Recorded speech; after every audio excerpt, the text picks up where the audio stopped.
Hi guys, it's Chris at Cork and Crown, back at my cider table with some more cider to try. And there was a washing machine just going into spin cycle in the background with a very large rug in it. So it might drown me out, it might not. Let's see what happens. So what we're trying today, we're trying something which I've tried a couple of times. Well, not this one, something from them I've tried, but I've not tried this one before. It's from Woodredding farm in Herefordshire. Tiny producer. This is a Yarlington mill, medium sweet. We've had the Jack's Tipple a couple of times. I'll put the link on the screen for that, which I enjoy very much. That's a medium, I believe. This is medium sweet. So single variety Yarlington mill. What does it say on the back? Our award-winning single variety cider. The exceptional Yarlington mill cider apple gives a balance of richness and flavour that can be enjoyed on its own, but especially with a meal. 6.9%. Batch 0825. So this is last year's vintage. It's now 26. So Woodredding farm. So Brian and his wife, whose name I forgot, because actually there's nothing, her name isn't mentioned on the website. But I met her 7 years ago in 2019 before I started Cork and Crown. I was visiting Cider because I popped into their house. They sat me down and gave me lots to try and stuff. It was very nice, it was. Enjoyed it very much. Had some bits and bobs of them for my market stall, but I haven't had anything for ages. And I thought, well, why not?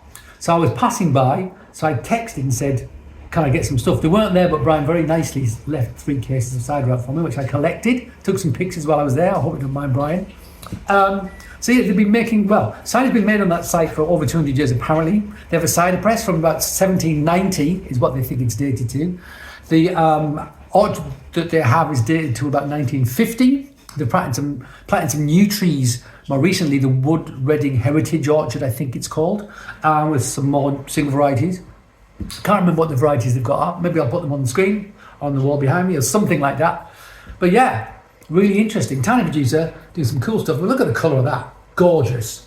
So let's open this and try it. So, I'm going to use the bottle opener on my keys to do this. Never got anywhere without a bottle on. That's my motto. So I think this is forced carbonated. I mean, it is. There's no sediment in this. It hasn't been bottle conditioned, forced carbonated. They're a very small producer though, so I imagine there's people around there that can do it for them. So I guess, we're very small. Let's just get something to do. They're both retired, I believe. So let's pour it out. So the carbonation might be quite high. It doesn't bother me that much though these days. I mean, I prefer it to be less, but actually I just pour it hard. I shake the bottle or something if I want to get less carbonation in it. And that does the trick. So colour, we've already talked about the colour. Got nothing to hold up to, let's do that. Look at the colour of that. It's gorgeous. Absolutely gorgeous colour. That beautiful deep amber. Let's see what they consider to be medium sweet. Because it's palate to palate, it's person to person, you don't know. It smells brilliant. It smells great actually. It's got that sort of aged apple character that we get in all of these trad ciders. Not all, but most. A little bit of funkiness about it. Hints of sort of farmyard, but in a great way. Maybe it's gone through malolactic fermentation. That sometimes produces. That, now I've got a dog down here fighting with a crinkly sounding log. It's not a log, it's a pretend log. So I've got the washing machine and the dog to compete with now. So apologies for the background noise. It smells super. It smells, and there's like a real fruity character. It's apple, but what is that? It smells wonderful. It smells like a wonderful dessert with a bit of lemon in there as well. Sort of sugary apple dessert with some lemon character. Smells watering. Yeah, I love the nose on that. Dessert apple. Smells great. It smells absolutely great. Let's try it.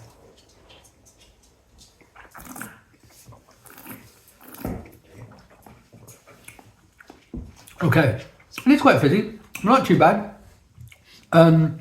Tannin, check. Gentle soft tannin on the teeth. On the back, not a lot of hard tannin, not a lot of tannic bitterness on the back.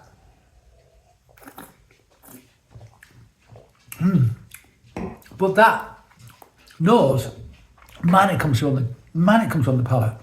It really does. Like dessert apple, there's that sort of like dark, rich, almost caramelized sugar sort of element to it. Hint of sort of lime juice. The sugar in this, but the acidity is offsetting it really beautifully. Really good. I mean, that, I could drink that very fast. If you like really dry ciders, you're probably not going to like this, but that's fine. Horses for courses. I like dry cider. I also have a sweet tooth though. I like sugar, but I don't like it to be too sugary, too sweet. I like to be balanced. This is balanced. The acidity in this is wonderful. That slight sort of lemony character.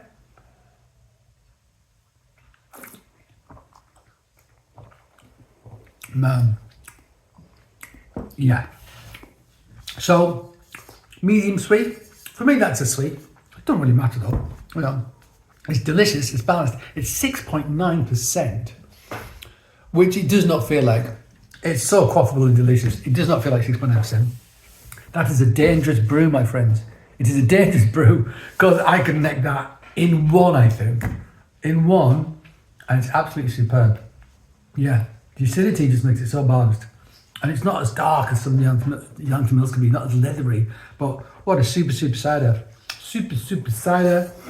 Yep, Yarlington Mill from Woodredding, 2025 vintage, crafted with our own hands from our own fruit.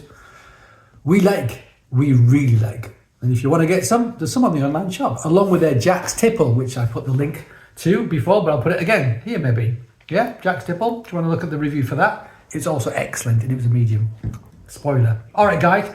Thank you for joining me at my cider table. I hope you join me again.